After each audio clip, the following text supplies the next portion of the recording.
ser humano siempre ha sido un objeto de estudio central para la filosofía, particularmente para la ética. Los filósofos se han preguntado siempre qué es lo que hace especial o distinto al ser humano, qué característica o cualidad lo distingue de entre los demás animales. No exageramos al sostener que la filosofía es una disciplina particularmente antropocéntrica. Por antropocéntrica nos referimos a una disciplina que tiene el centro de su reflexión en el anthropos, que es la palabra griega para nombrar al hombre. Hoy la usamos como sinónimo de ser humano. El antropocentrismo filosófico, así como el religioso o el médico, en muchas ocasiones logran propiciar una noción de que el ser humano es el ser más importante, el que tiene mayor jerarquía de entre todos los demás seres en el planeta. Esta visión implica también que todo el entorno, demás seres vivos o no vivos del planeta, están en calidad de medios o de instrumentos para que los seres humanos dispongan de ellos como mejor les parezca. Es difícil encontrar ejemplos dentro de la filosofía que intenten perspectivas menos antropocéntricas. Existen algunos ensayos de filosofías ecologistas que han intentado fundamentar formas de percibir el mundo en las cuales el ser humano ocupa tan solo un lugar más. En este video vamos a mencionar algunas de las aproximaciones filosóficas al problema de la especificidad del ser humano. Una definición clásica del ser humano es la que dio Aristóteles en su Política.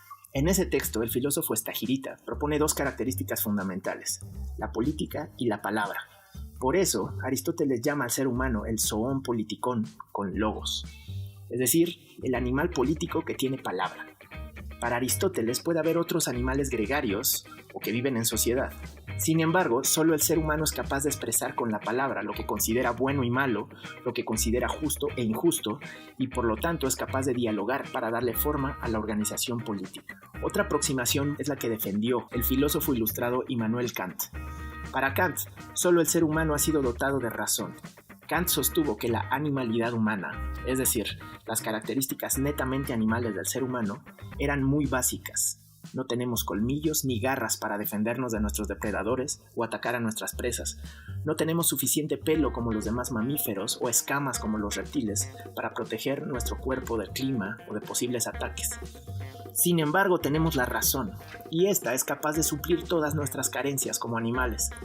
Otros autores como Pico de la Mirandola, Rousseau o Sartre sostuvieron que el rasgo característico del ser humano era el de ser un ente libre.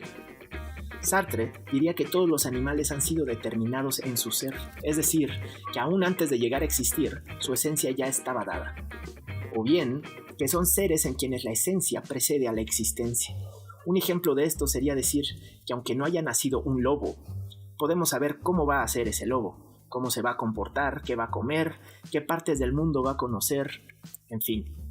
Ese lobo está predeterminado a ser de cierta forma. Eso es lo que quiere decir que su esencia preceda a su existencia. Sartre diría que los seres humanos son entes en los que la existencia precede a la esencia, es decir, son seres que no han sido predeterminados a ser de una forma u otra. Son seres que se darán a sí mismos su esencia a través de sus acciones y elecciones. Marx, por su parte, piensa que una de las características distintivas del ser humano es el hecho de que es un ente que trabaja.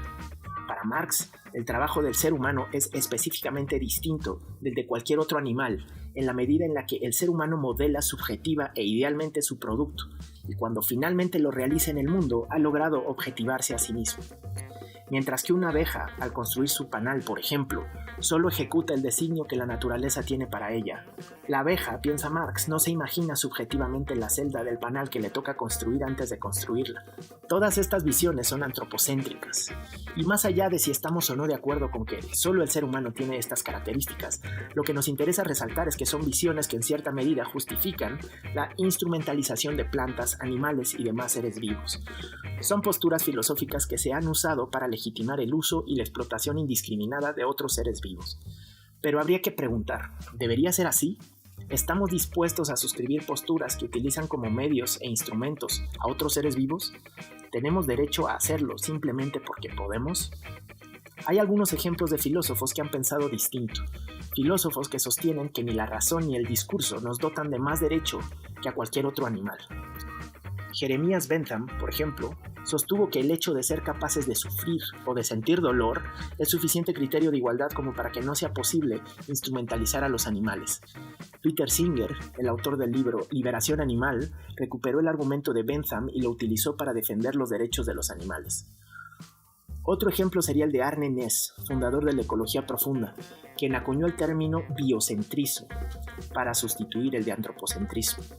El biocentrismo de la ecología profunda sostiene que todos los seres vivos merecen respeto moral y que el ser humano es solo un ser vivo más de entre muchos y sus características no lo justifican para instrumentalizar a los demás seres vivos. Espero que este material te sirva para reflexionar y complejizar la noción que tienes sobre las semejanzas y diferencias que tienen los seres humanos con las demás especies.